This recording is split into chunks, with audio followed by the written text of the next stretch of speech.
In today's video, I'm going to teach you how to delete a course on Teachable. If you've decided a course is no longer needed, maybe it was a test course, a retired program, or a duplicate, this walkthrough will show you exactly how to remove it from your Teachable school. I'll keep this simple and clear so you can follow along confidently.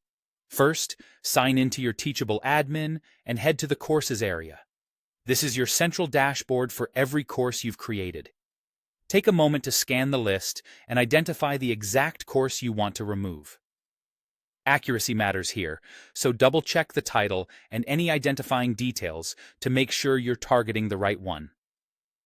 Next, open the course you want to delete. Opening it isn't strictly necessary to delete it, but it helps confirm you've selected the correct course, especially if you have similar names or versions.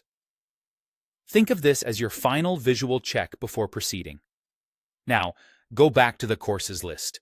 Find that same course in the list view and look to the right of its name for the three dots, often labeled as More Options.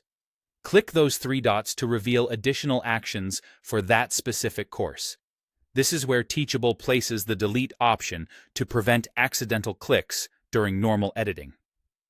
From the menu, select Delete Course. Teachable will immediately show a confirmation pop-up. This extra step is designed to protect you from unintended deletions.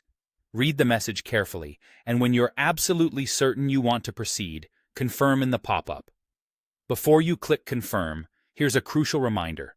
Deleting a course in Teachable is permanent and cannot be undone. Once it's gone, along with any associated content that isn't used elsewhere. If you think you might need the materials later, consider saving copies of your curriculum files and descriptions on your computer before you delete.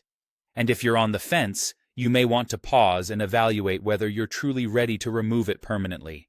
After you confirm, Teachable will process the deletion and remove the course from your courses list. Give it a moment, then refresh the page to verify it's no longer visible. If it's gone, you've successfully deleted the course. That's all there is to it. You navigated to Courses, opened the course to verify it, used the More Options menu on the course list, selected Delete Course, and confirmed in the pop-up. Thanks for watching. And if this was helpful, feel free to check out more tutorials to keep your admin workspace clean and organized.